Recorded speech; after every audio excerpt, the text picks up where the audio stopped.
EBS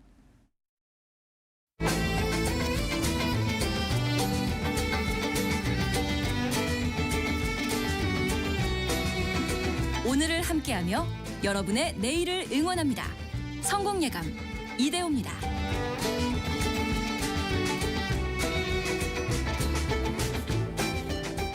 성공예감 이대호입니다. 2부의 문이 열렸습니다. 금방 10시 5분 또 금방 2부로 돌아왔습니다. 오늘 10시 기준으로요. 경남 창원 지역에 건조경보가 발효됐습니다. 경남 창원에 계시는 분들 또 뿐만 아니라 전국적으로도 많이 건조하고 바람 많이 불고 특히 불 조심해야 할 그런 계절입니다. 또 건강관리도 또 잘 하셔야겠고요. 계속 춥네요. 오늘 경제상식 퀴즈 정답도 알려드려야죠. 정답은 양도세, 양도소득세였습니다. 그 다주택자들에게 줬던 양도세 중과 유예 혜택, 그러니까 2주택자, 3주택자에게 양도세를 더 무겁게 추가로 해서 물리게 되는데 그 전까지 집을 파세요. 당분간 유예해 드릴게요라는 정책.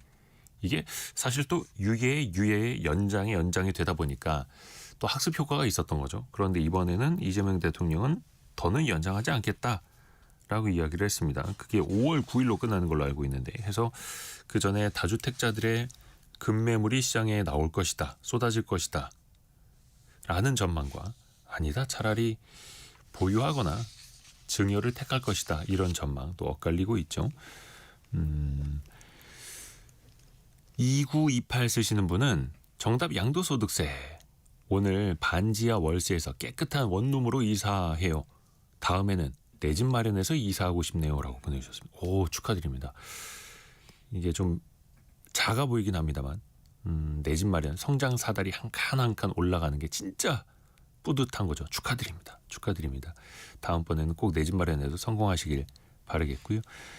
3722님은 양도세 중과 유예가 힘들면 매도보다는 자녀 증여나 편법으로 최대한 버틸 것 같은 느낌이 드네요 라고도 지적을 해주셨고요. 최임식님께서는 양도소득세, 중과, 유예 이렇게 또 정확하게 다 써주셨네요. 고맙습니다. 그리고 8671 쓰시는 분은 저희도 수도권에 아들이 살고 있는 집이 하나 있고 시골에 저희가 살고 있는 집이 있어서 1가구 2주택인데 걱정이네요. 이렇게도 보내주셨네요. 그럴 때는 뭐 사전 증여를 하시거나 아니면은 만약에 주택을 양도하실 때는 조금 저렴한 주택을 먼저 파는 게 그러면 이제 1주택자가 되니까요. 그것도 하나의 또 방법이라고 하죠. 8003님 추첨 안 돼도 될 때까지 꾸준히 날려봅니다. 방송에서 내 전화번호 끝자리 4자리 목소리가 나올 때까지 해봅니다.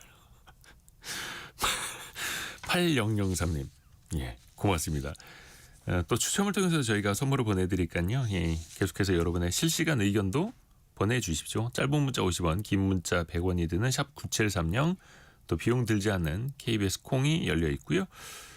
오늘 환율 한번 볼까요? 원달러 환율은 1445원으로 지난주보다는 10원 정도 떨어지고 있습니다. 1445원대까지 원화가 강세. 사실 밤사이에 그 지난주 후반에 달러가 약세로 간 그 영향도 크다고 볼 수 있고요. 증시도 한번 볼게요. 증시. 코스피는 보합권 왔다 갔다 하고 있습니다. 4,994, 4,995 정도로 보합권 왔다 갔다 하는데 와, 코스닥이 오름폭을 계속해서 키우고 있네요. 현재 4% 이상 오른 41포인트, 4.13% 오른 1,034, 1,035를 나타내고 있네요. 오랜만에 천스닥 같습니다. 제 기억에는 2021년 9월 말, 2021년 뭐 10월 초, 예, 그 이후로 오랜만에 1000포인트를 좀 달성을 한 흐름인데요. 이번 주에 증시 이슈가 참 많아요. 삼성전자, 하이닉스 실적 발표도 있고 미국에서는 주요 빅테크들의 실적 발표도 줄줄이 예정돼 있고요. 또 미국의 올해 첫 금리 결정도 앞두고 있습니다. 개미스쿨 시간 신영증권 리서치 센터장인 김학균 전무와 함께합니다. 안녕하세요. 네, 안녕하십니까. 센터장님, 그 코스피 5000 시대 투자 전략 그 책 나온 게 언제였죠? 예, 9월에 나왔습니다. 지난해 9월. 네. 4개월 됐네요. 그때만 하더라도 네. 책 제목이 5000 시대여가지고 한 3천이었고요. 사실 저는 그 3천 시대였나? 3천 포인트 때였던 것 같아요. 당시에 그때가. 코스피 3천 네. 대. 네, 그렇죠. 근데 제가 그 책을 쓴 거는 이제 작년 봄에 썼어요. 네. 이제 봄에 써서 전 사실 책 제목에 주가 지수를 넣고 싶진 않았는데 예. 뭐 여러 가지 이유로 출판사의 요청으로. 주가 지수 5천 포인트라는 게 책 제목에 들어가게 됐거든요. 그래서 이제 서문을 쓰면서 예. 근데 서문 쓸 때는 작년 여름이었죠. 야, 5천 포인트가 뭐 장기적으로 보면 뭐 못 갈고는 아니지만 네. 조금 선정적인 느낌도 들었고 그래서 야 이게 뭐 장기적으로는 갈 수 있다 뭐 이런 정도로 이제 서문에 썼는데 네. 정말 생각보다 빠르게 주가가 올라온 것 같습니다. 근데 그렇죠. 지금 올라온 게 굉장히 예외적인 것 같으시죠? 근데 음. 그렇지 않아요. 이제 주식이 바닥에서 이제 올라갈 때는 굉장히 생각보다 빠르게 올라가고요. 또 떨어질 때도 마찬가지입니다. 근데 어쨌든 뭐 다수의 사람들이 생각했던 것보다 빠른 속도로 올라간 거는 뭐 그렇죠. 좀 모두가 좀 인정할 수밖에 없는 그런 좀 놀라운 주가 흐름이 지난 몇 달 동안 나타난 것 같습니다. 그렇죠. 뭐 한 4, 5개월 전까지만 해도 코스피 5천 간다라고 하면 네. 저거 선동한다고 막 욕먹었었는데 예. 벌써 5천에 와 있고. 근데 뭐 이따가도 이야기를 하겠습니다만 반도체 관련 기업들의 실적이 또 탄탄하게 올라오고 있고 증시라는 녀석이 원래 또 올라갈 때 빨리 올라가고 떨어질 때 또 급하게 그럼요. 떨어지고 이런 것도 네. 있고요. 속도를 참 아는 거는 힘든 것 같습니다. 정말 관성과 가속도의 이 속성이 주가의 운동에도 작용하는 것 같습니다. 이게 또 신기한 게 시장이 좋아서 그런 건지 모르겠습니다만 좋을 때는 또 좋은 뉴스가 계속 들립니다. 왜 트럼프발 관세가 항상 악재였는데 네, 그린란드 때문에 유럽 전역에 뭐 25% 추가 관세 때린다고 했다가 네, 다보스 포럼 가서 그러진 않겠다 협상하자라고 네. 또 했잖아요. 이것도 주가 상승에 도움이 됐다고 보십니다. 도움이 됐는데 제 생각에 보다 본질적인 거는 반도체 같아요. 왜냐하면 트럼프 대통령이 그렇게 막 그 이제 그 유럽과의 좀 갈등을 증폭시키는 그런 얘기를 할 때도 네. 이제 미국 시장 좀 조정을 받았는데 그때 한국의 삼성전자, SK 하이닉스와 비슷한 비즈니스를 하는 마이크론 테크놀로지는 주가가 이제 올랐어요. 관세와 관련된 여러 가지 얘기가 있을 때 또 한국도 사실 뭐 그렇게 크게 영향을 안 받았거든요. 그러니까 사실 뭐 우리가 트럼프 대통령이 그린란드에 관세 물리겠다고 했다가 접어놓은 건 한 2, 3일 동안의 사실 해프닝인데 그린란드에 대한 긴장은 계속 있었지만 관세는 2, 3일이었거든요. 근데 뭐 주식은 뭐 그게 아니더라도 쭉 올랐으니까 제 생각에는 반도체의 힘이라고 하는 게 굉장히 지금 작년 4분기 이후로는 작동하는 것 같고 그래서 코스피를 지금 이제 5천 포인트 다 갔는데 지난 주말 기준으로 삼성전자와 SK 하이닉스를 빼고 코스피를 그려보면 한 4,100 정도더라고요. 아, 그러면 그 상승폭을 빼면요. 예, 그러니까 지금 우리가 보고 있는 코스피의 한 8,900 포인트는 삼성전자와 SK 하이닉스 두 종목이 끌고 왔다라고 말할 수가 있고 우리가 2,300에서부터 한 5,000 언저리까지 한 2,700 포인트 정도 이제 올라왔으니까요. 이제 상승의 전 과정에 걸쳐서는 뭐 한 30% 정도의 지분은 이 두 종목이 들고 있는 거 아닌가 생각합니다. 그렇죠. 그 외 하이닉스랑 삼성전자가 코스피에서 그 시가총액에서 차지하는 비중도 한 36, 7% 되고 네. 코스피 200 내에서는 거의 이제 40%에 육박하는 그런 네. 상황이잖아요. 그러니까 삼성전자가 이제 그 외환위기 전후에서는 우리나라 시가총액 1위 기업이 한국전력이었습니다. 아, 예. 한전이 꽤 오랫동안 하다가 네. 이제 외환위기 끝나고 삼성전자가 이제 부동의 시가총액 1위가 됐죠. 네. 그래서 지금 삼성전자가 코스피 시가총액에서 차지하는 비중은 25%가 조금 안 되는데요. 과거에 삼성전자 한 종목이 25% 넘어간 적도 있습니다. 그래서 이제 삼성전자의 시가총액 대비 비율이 사상 최고치는 아닌데 시가총액 상위 한두 2대 종목까지 합쳐가지고 지금 37%인 거는 사상 처음입니다. 사실 삼성전자를 제외하면은 어떤 종목도 시가총액의 10%를 넘어간 종목이 없었거든요. 그런데 뭐 두 번째 종목도 SK 하이닉스로 이제 반도체 주식이다 보니까 이제 한국 시장의 반도체 의존도는 굉장히 커졌고 최근에 현대차가 아주 약진을 하고 있지만은 네. 지금 삼성전자 시가총액은 한 900조 원 넘어가고 있죠. SK 하이닉스는 550조 원이고 네. 현대차가 100조 원 조금 넘어갔으니까 이제 시가총액 2위 기업인 SK 하이닉스와 3위 기업인 현대차의 격차는 상당히 좀 크다고 볼 수도 있습니다.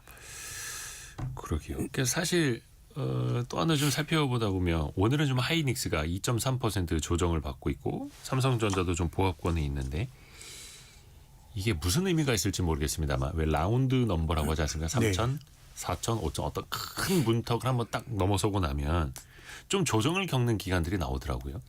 네. 근데 4천에서는 상당히 뭐 마일드하게 빨리 갔고 근데 제 생각에는 미국 시장도 최근에는 이제 횡보하고 있는데 네.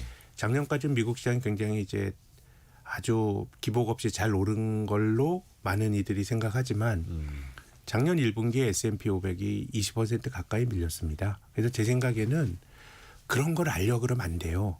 뭐 주가가 어떻게 조정이 없겠습니까? 조정이 있죠. 조정이 있는데 그런 것까지 생각하면서 그 잔파도까지 내가 맞추려고 하다 보면 좋은 의사결정을 못하는 것이고요. 네. 그래서 제 생각에는 뭐 시장이 조정 없이 계속 올라간다라고 말하는 것도 제 생각에는 좀 온당치 않은 시각이고 뭐 조정이 있다고 하더라도 뭐 어떻게 보면 뭐 어쩌라고죠. 강세장에서는 주식을 조정이 있더라도 계속 들고 가야 되는 건데 그래서 뭐 저는 주식이 조정 없이 거의 뭐 4천대를 아주 빨리 통과해서 5천까지 왔기 때문에 4천에서 5천 가는 것도 25% 상승입니다.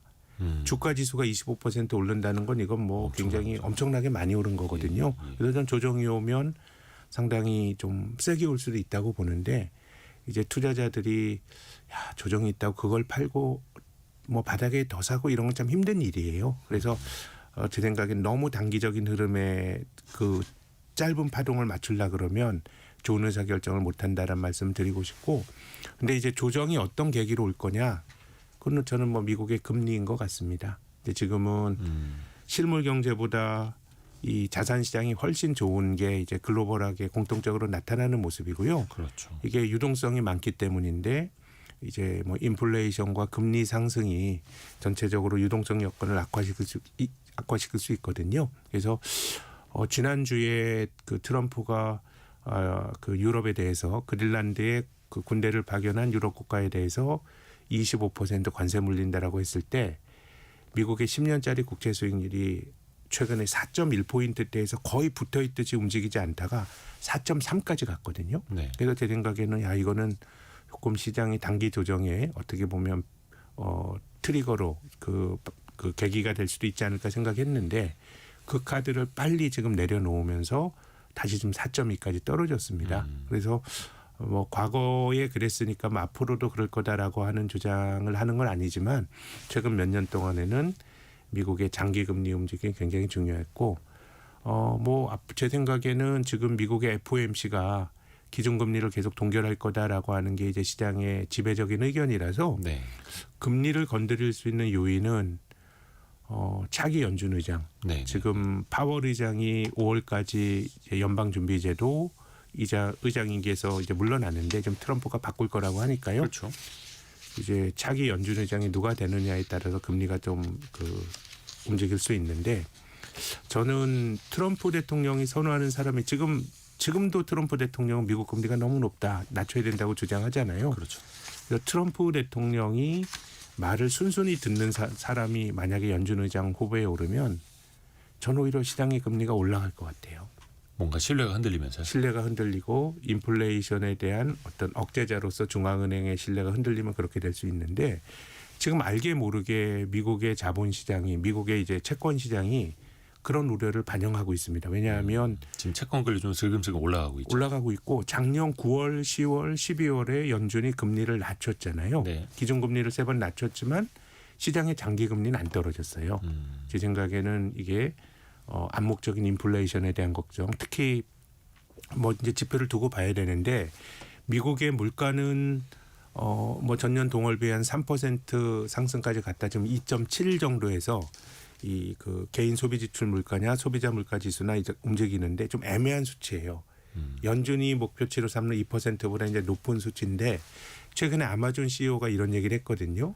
야 이제 관세 부과로 인해서 나타났던 물가 상승 요인이 지금 좀 반영되는 것 같다. 이제 아마존은 많은 그 물품 공급처에게 물건을 구입하거나 아니면 대신 그 배송해 주는 역할을 하잖아요. 네. 그렇기 때문에 제 생각에는 만약 시장이 조정을 받는다 그러면 장기 금리의 상승일 텐데 그 근간은 소비자 물가 지수의 상승이거나 아니면은 연준의 좀 독립성을 침해받을 거다라고 침해할 수도 있다라고 생각하는 리더가 연준 의장이 되면 저는 트럼프의 의중과 무관하게 금리가 다르게 움직일 수도 있다고 봅니다.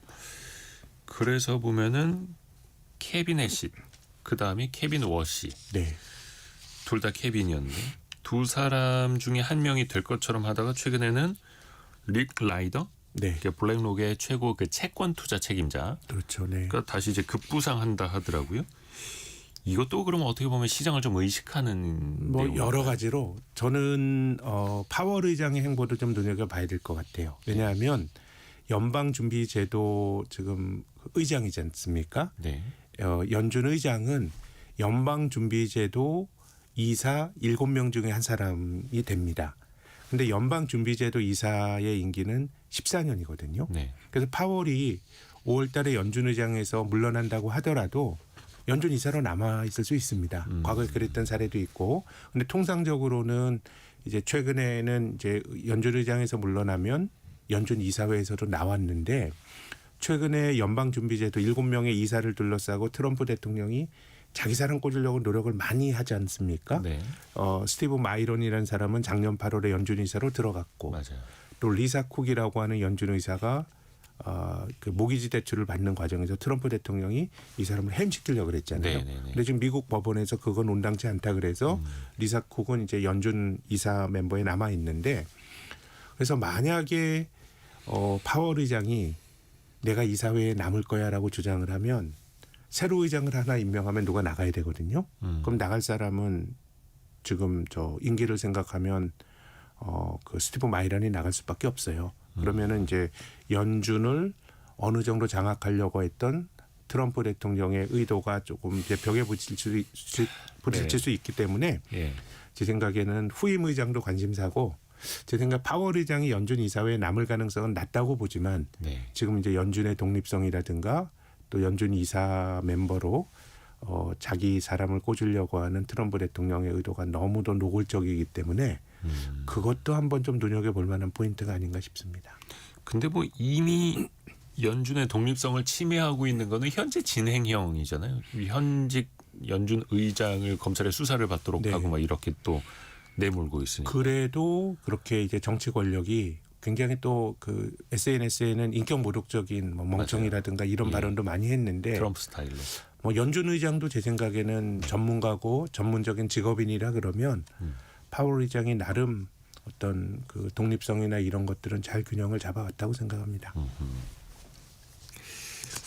그 이번 주 우리 시간으로 목요일일 겁니다. 29일 목요일 한 새벽 3시쯤이면 미국 연준의 그 금리 결정을 알게 될 텐데 사실 이번에는 그냥 동결로 대부분이 생각을 하더라고요. 네, 동결 가능성이 높고 지금은 이제 파월 의장이 소위 군대에서 말하는 갈참이기도 하고요. 네. 그리고 또 연방준비제도가 이제 미국 연준이 기준금리 결정하는 FOMC가 1년에 8번 열리거든요. 네. 근데 3, 6, 9, 12월 달에 FOMC는 연준 위원들이 앞으로 금리를 어떻게 보는지 이런 점도표 같은 것도 나오는데 네. 1월은 제 생각에는 뭐 그렇게 뭔가 좀 김 빠진 회의가 되지 않을까 그런 좀 생각이 쉬어가는. 듭니다. 네. 근데 이게 1, 2월뿐만 아니라 거의 5월까지 어떤 사람은 제 상반기까지는 지금 금리나 기대감이 별로 없다 이렇게도 보거든요. 그럼 네. 이거는 나중에 연준 의장이 교체된 이후에 어떻게 뭔가 또 급격히 선회가 될지 제 지금 그래서 딱 관망에 빠져 있는 걸까요? 지금 이제 연준의 어떤 그 리더십도 교체가 되는 그런 그 과도기고요. 네. 또 경기와 제 생각에 경기 같은 경우는 생각보다 굉장히 미국 경기가 좋고 이게 이제 그렇죠. 물가를 좀 밀어 올릴 수 있는 요인인데 그래도 소비자 물가 지수 상승률은 작년 8월, 9월 정도 한 3% 갔던 거에서 살짝 고개를 내렸거든요. 그래서 지금 어떤 그 연준 의장의 교체가 아니더라도 물가 지수라고 하는 그런 그 기준금리 결정에 결정적인 영향을 주는 거시경제 변수를 보더라도 지금은 연준이 움직이기 조금 애매한 것 같습니다. 그러게요. 그래서 당분간은 좀 이렇게 정중동 상황인 것 같고 요거는 이제 또 연준 의장 실제로 교체된 이후에 어떻게 되는지 좀 지켜봐야겠네요. 그 금리 이야기 나온 김에 그 일본 네. 금리도 이야기를 해보면 최근에 그 일본의 국채 금리가 갑자기 급등을 했어요. 네. 그 다카이치 사나에 총리가 조기 총선 들어가겠다라고 네. 하지 않았습니까? 이거랑 또 연결이 되는 건지 그럼 어떤 의미로 가는 겁니까 이거는? 미국의 지금은 일본의 국채 금리 급등? 지금은 계속해서 확장 재정에 대한 이야기를 지금 다카이치가 하고 있는 거거든요. 네. 이 그 아베와 비슷하게 하겠다. 사실 아베가 그동안 일본이 1990년대 이후로 이 그 장기 침체에 빠져 있을 때 소위 잃어버린 20년을 겪고 있을 때 네. 이제 많은 사람들이 일본 정부의 정책이 너무 소극적이다. 중앙은행이 돈도 더 많이 풀어야 되고 엔화 약세도 더 유도해야 되고 또 재정도 더 많이 풀어야 되는데 그걸 했던 게 아베노믹스거든요. 네. 근데 저는 지금 그 다카이치 총리가 뭔가 좀 정책의 모순이라고 생각하는 게 지금 그 GDP 대비 정부 부채 비율도 굉장히 너무 높지만 그 당시에는 사람들이 일본 경제가 디플레이션에 대한 기대 심리가 되게 컸었어요. 근데 지금은 소비자 물가지수 상승률이 지금 2.93입니다. 근데 물가지수 구성하는 항목은 나라마다 다르기 때문에 그걸 뭐 동등하게 비교할 건 아니지만 한국보다 물가 상승 압력이 더 크거든요. 예. 여기서 돈을 더 푼다. 그렇게 되면 제 생각에는 그 금리도 올라가고 또 물가가 굉장히 자극될 거라는 우려가 금리를 밀어 올리고 있는데 근데 지난 주말에 조금 변화가 나타났죠. 네. 지금 이제 앞서 말씀하셨던 원달러 환율은 10원 떨어진 것도 동북아의 중심 통화인 엔달러 환율이 158엔 지금 154엔까지 떨어졌어요. 이게 결국은 엔화 약세에 대해서 미국과 일본의 약간의 공조가 나타나고 있는 것 같거든요. 사실 미국 입장에서도 대외 불균형이란 관점에서 보면 미국에서 돈 많이 벌고 있는 일본 엔화가 더 약해지고 한국 원화가 더 약해지고 하는 거는 불편하죠. 그거는 어쨌든 교역에 있어서는 자국 통화가 미국 입장에서는 달러가 강해진다라고 하는 게 어쨌든 무역 수지 적자를 더 늘릴 수 있는 요인이거든요. 그래서 제 생각에는 뭐 다카이치 정책이 지속성을 갖기에는 너무 충돌이 큰데 어떤 식으로든 지속 가능하지 않다. 돈을 푸는 것도 인플레를 자극하고 물가가 올라가게 되면 일본의 은퇴자들이 너무너무 힘듭니다. 3분의 1이 은퇴자인데 이 사람들은 예금 생활자와 거의 비슷하거든요. 정해진 연금으로 먹고 살아야 되는데 물가가 높아진다. 그럼 내 돈의 구매력이 떨어지면서 먹고 살기 힘들어지거든요. 그래서 최근에 일본에서 다카이치 그 수상도 굉장히 그 전임 수상이 빨리 사임하고 들어왔지만 이제 아베가 죽은 이후로 일본 수상이 자꾸 바뀌는 이유도 네. 저는 인플레이션이 그 사회에서 수용이 안 되기 때문 아닌가 싶습니다. 그래서 저는 또 금리가 올라가게 되면 일본 정부의 부채가 그렇죠. GDP의 올라가고. 뭐 150% 정도 되니까 150%는 아니고 250% 되니 220% 조금 네. 날아갔네요.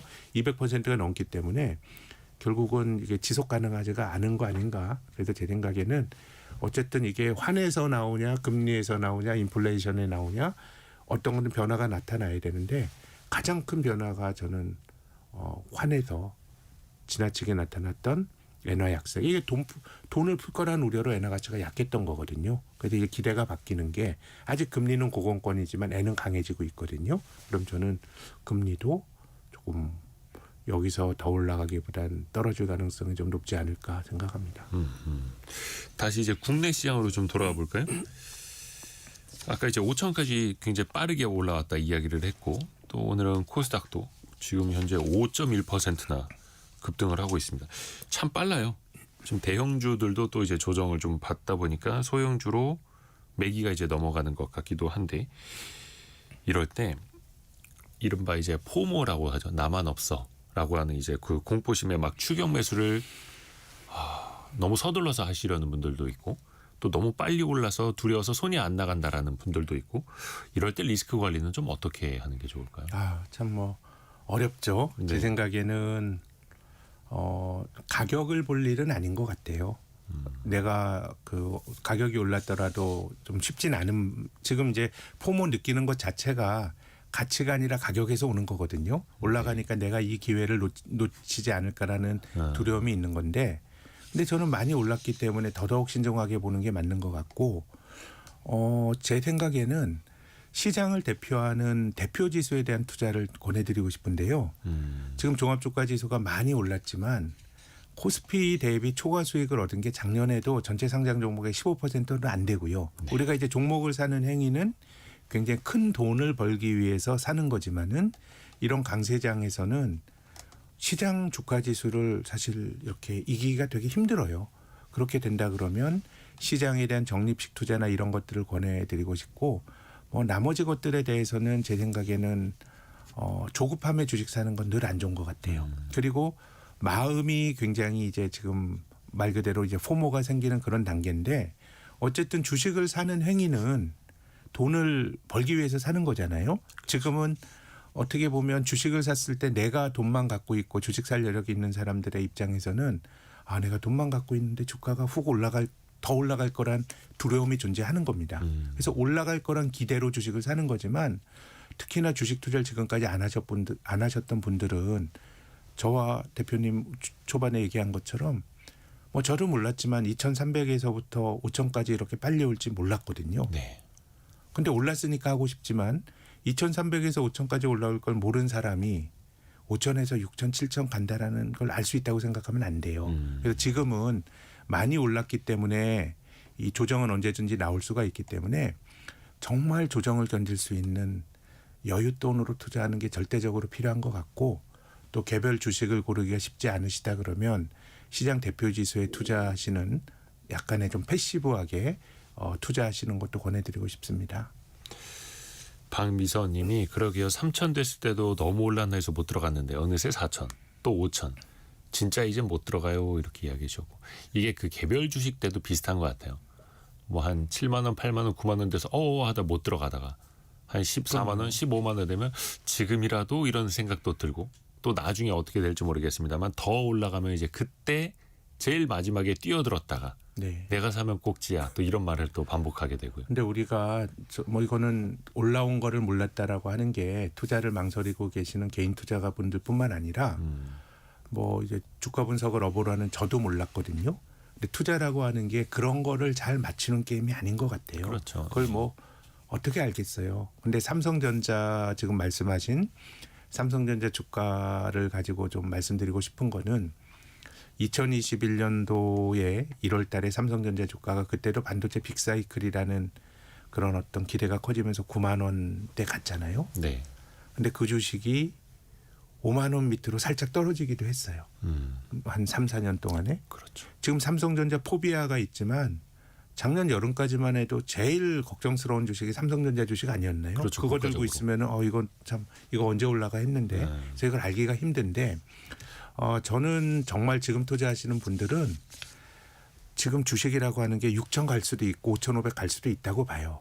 근데 오른 다음에 주식은 조정이 제 생각에는 완만하게 나올 가능성은 되게 적어요. 단기 조정이건 깊은 조정이건 또 주식 투자가 본질적으로 올라간 걸 몰랐던 것처럼 우린 조정도 맞추기 힘들어요. 근데 전 삼성전자를 다시 돌아가서 말씀을 드리면 굉장히 나쁜 가격에 9만 원대 주식을 샀던 분도 시간을 늘려놨더니 벌었잖아요. 네. 그래서 지금은 뭐 2, 3년, 3, 4년을 말씀드리는 게 정말 안 와닿을 수도 있지만은 절대적으로 그런 돈 갖고 해야 돼요. 예기치 못하게 시장이 밀리더라도 견디면은 결국은 보답을 해줬다라는 게 우리가 삼성전자 주식에서 한국을 대표하는 우량 주식에서 우리가 가져야 될 생각인 것이지 너무 시세를 뭐 맞출 수 있다고 생각해서 이렇게 하시는 건 저는 그게 투자를 좀 실패하게 하는 좀 중요한 요인인 것 같습니다.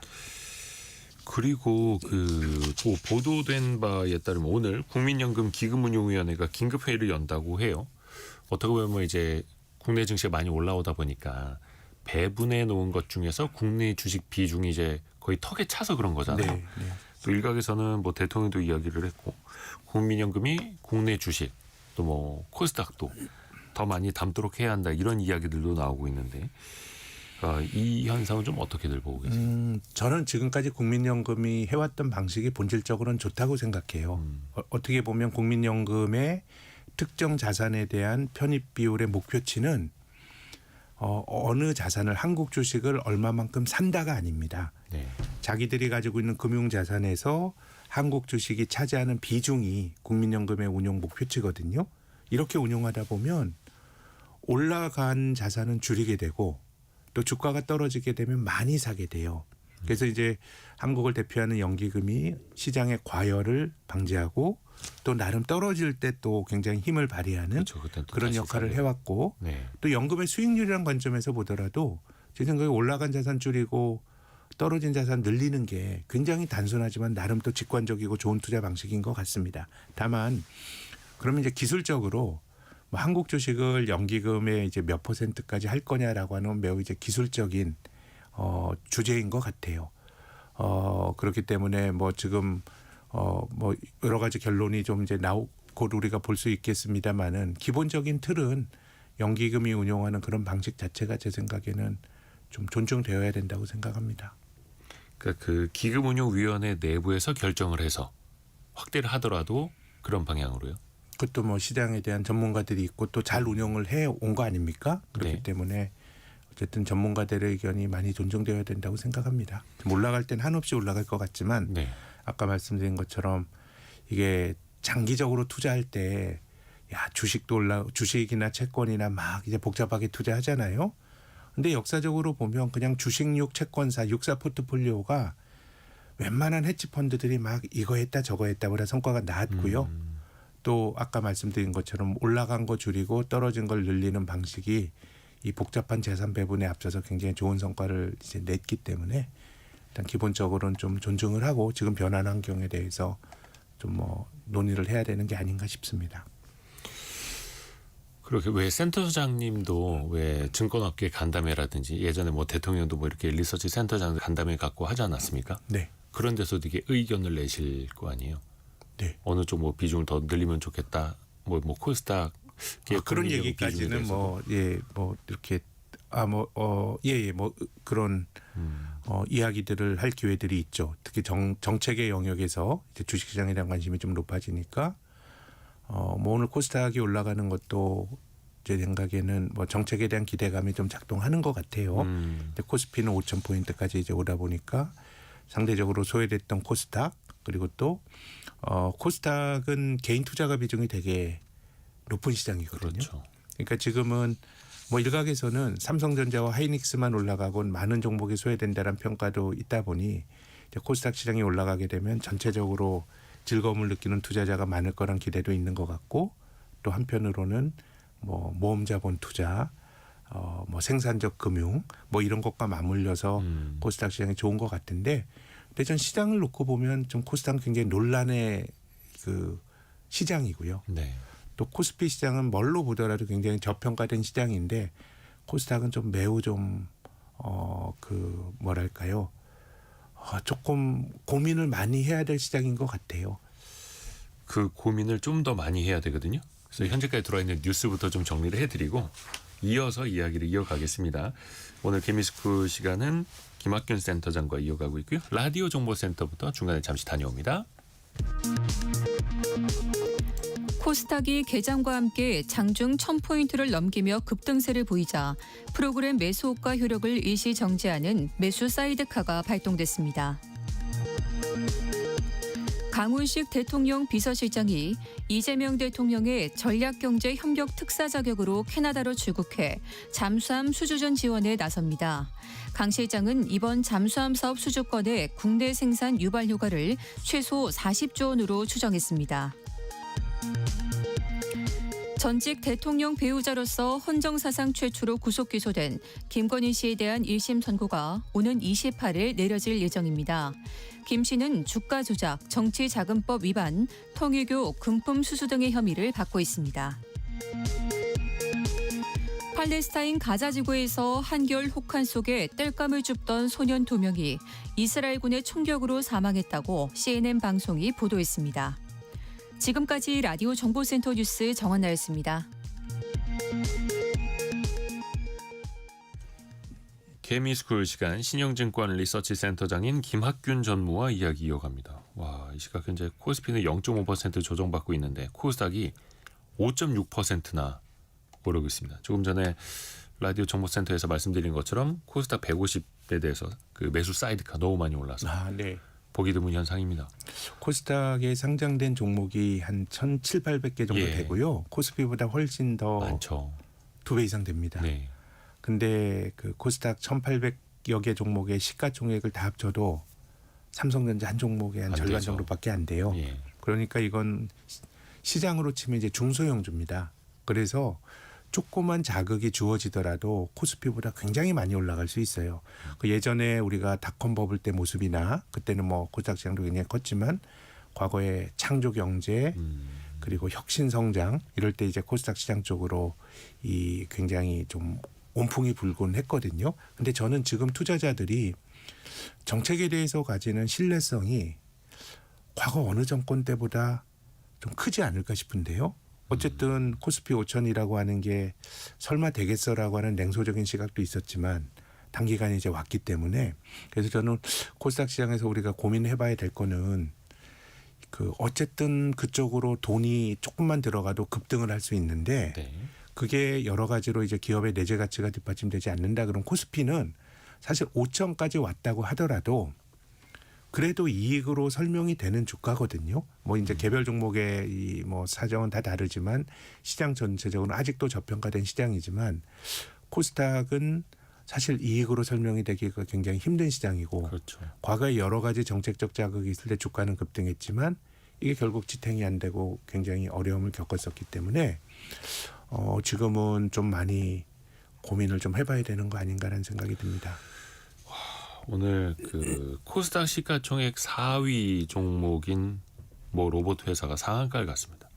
그러니까 사실 실적은 거의 없는데 시가총액이 13조 원을 넘어섰고 와 오늘 뭐 실적 없는 그래서 최근에 증시 뭐 거의 하한가 맞고 뭐 상패 우려까지 불거졌다는 그런 뭐 로봇 회사 주가도 뭐 상승 반전하고 오늘 가장 이슈가 되는 종목 검색 1위에 오르고 이런 모습 보면은 좀 과열이기는 합니다만.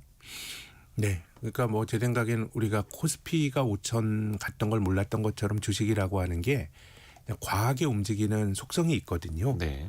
특히 코스닥은 많이 억눌려 있었기 때문에 뭐 더더욱 한 번에 주가가 올라갈 수는 있는데 근데 이제 중요한 거는 결국은 지속 가능성이에요. 제가 아까 단기 조정은 알 수도 없다 뭐 이런 말씀 드렸지만 그런 걸 맞추지 않더라도 결국 시장이 시간을 늘려놓고 보면 적정한 수익을 주는 거고 잔파도에 연연하지 않고 내가 계속 들고 있으면 중간에 배당도 주고 하면서 투자라고 하는 게 결국 들고 있는 사람이 이기는 게임이었는데 시장이 너무 좀 야해지면 한순간에 팔지 못하면 이제 그 나락으로 떨어지는 시장이 되면 안 돼요. 주식이라고 하는 게 뭐 그런 그렇죠. 속성이 있긴 네. 하지만은 너무 빨리 올라도 부작용이 분명히 나오죠. 그렇기 때문에 조금 제 생각에는 여러 가지 코스닥 진흥을 위한 여러 가지 그 정책들이 많이 나왔었는데 지금이 좀 본질적으로 다른가에 대해서 고민은 좀 해봐야 되지 않을까 싶고 정책에 대해서 하나 더 말씀을 드리면 지난 주에 네. 그 주가 누르기 방지 법안 이런 얘기 나왔었죠. 그래서 약간 지난주 후반 이후로 올라가는 종목이 앞서서 제가 그 반도체 두 종목이 코스피를 많이 올렸다라고 말씀드렸는데 약간 스펙트럼이 넓어지는 것 같아요. 아주 기존에 급등하는 코스닥이 있고 소외주까지도 조금 이제 빛을 보는. 네. 근데 코스닥의 경우에는 뭐 저는 굉장히 논란의 시장이라고 생각하는데 이 소외주는 굉장히 저평가된 주식들이고 이거는 어떻게 보면 우리나라의 상속세와 좀 관련이 있는 것 같아요.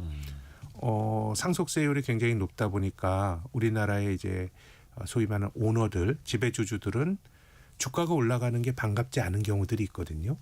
예컨대 이제 상속이 지배주주의 이제 연령이 높아서 상속이 임박한 회사들의 경우에는 뭐 주가 올라간다 그래서 지배주주들이 경영권 생각하면 팔 수 있는 것도 아니고 어떻게 보면 상속세만 더 많이 낼 수가 있는 건데 그래서 특히나 자산 가치 대비 저평가되어 있는 회사들이 되게 많고 저는 어떤 기업들은 그런 상황을 이용하는 상장사들도 있다고 생각합니다.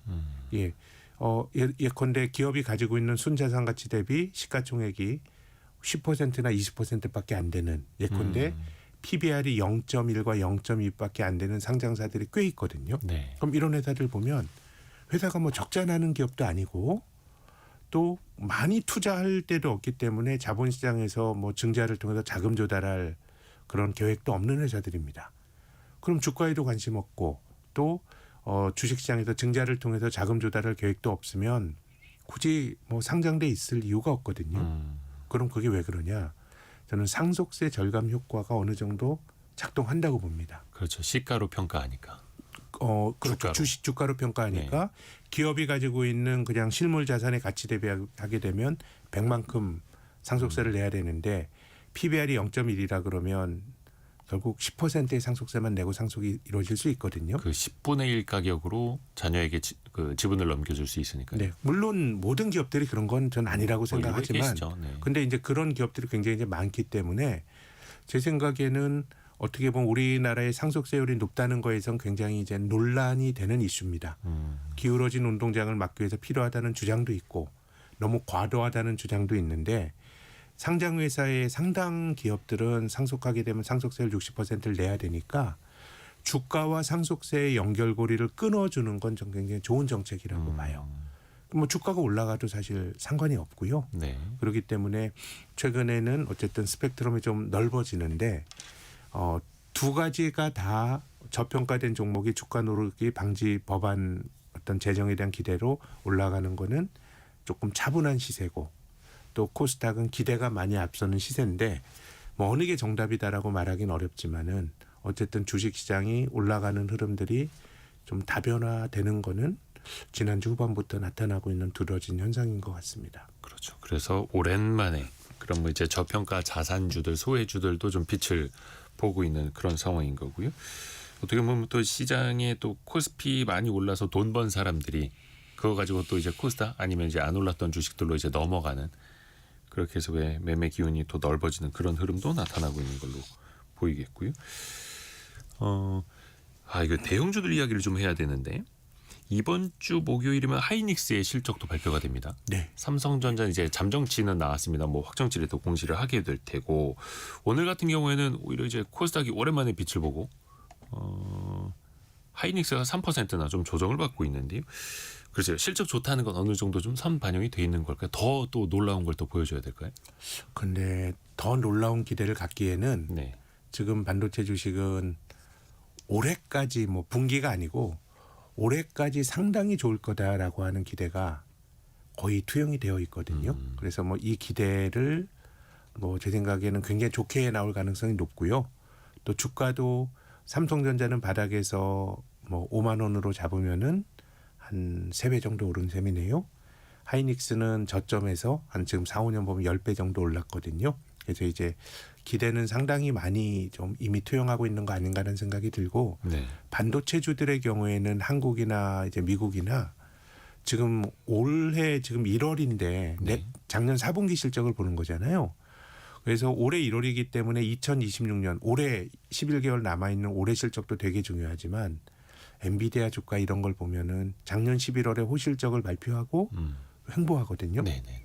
그러니까 젠슨 왕이 말한 것처럼 올해는 거의 완판이란 거 다 알고 있으니까 내년에 대한 기대가 더 중요한 것 같아요. 그건 좀 뭐 나올지 안 나올지 모르겠지만 거기에 대한 확신이 나오기 전까지는 조금 실적은 좋지만 주식은 횡보하는 모습이 나올 수 있을 것 같고 그래서 하이닉스의 제 생각에 하이닉스를 비롯한 저는 엔비디아도 마찬가지고 미국의 마이크론 테크놀로지도 마찬가지라고 보는데 뭐 구글이라든가 오픈 AI라든가 메타라든가 이런 회사의 투자 계획이 오히려 더 큰 영향을 좀 주지 않을까 생각합니다. 그러니까 현재까지 또 좋아진 실적들은 어느 정도 반영이 됐고 그 전방에 있는 빅테크들이 얼마나 또 투자를 늘리는가, 네.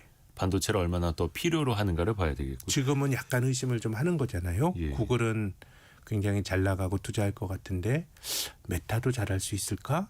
또 그 아랫단에 있는 오라클 같은 회사도 계속해서 투자를 할까?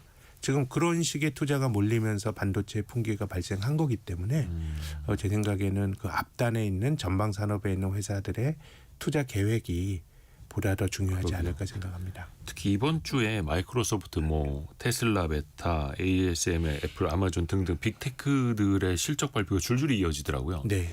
그럼 이들의 이른바 실적 발표뿐만 아니라 투자 계획이 되게 중요할 것 같아요. 그게 또 우리 반도체주에 네. 그래서 지금까지는 잉여 자금을 통해서 막 투자를 했거든요. 제가 메타를 말씀드린 것도 메타를 주주환원 많이 하고 그런 회사인데 이제 투자가 너무 늘어나다 보니까 작년 10월 말에 300억 달러 그 회사채를 발행했죠. 처음으로. 이게 뭐 40조 원이 넘는 돈이죠. 그리고 오라클 같은 경우도 데이터 센터에 돈이 계속 빨려 들어가다 보니까 자사주를 소각하는 게 아니고 자사주를 시장에 내팔았거든요.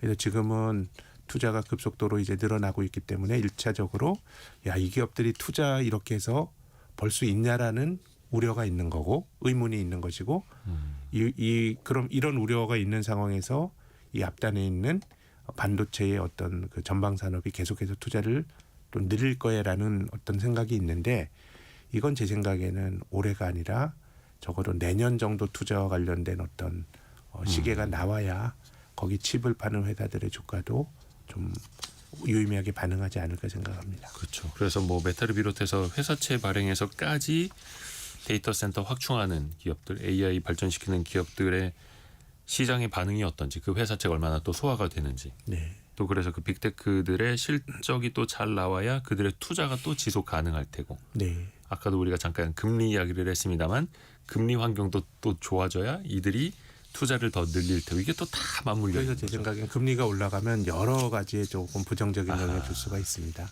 네. 그러게요. 신영증권 리서치 센터장인 김학균 전무와 함께했습니다. 고맙습니다. 감사합니다. 감사합니다. 이 시각 현재 코스닥이 6.25%.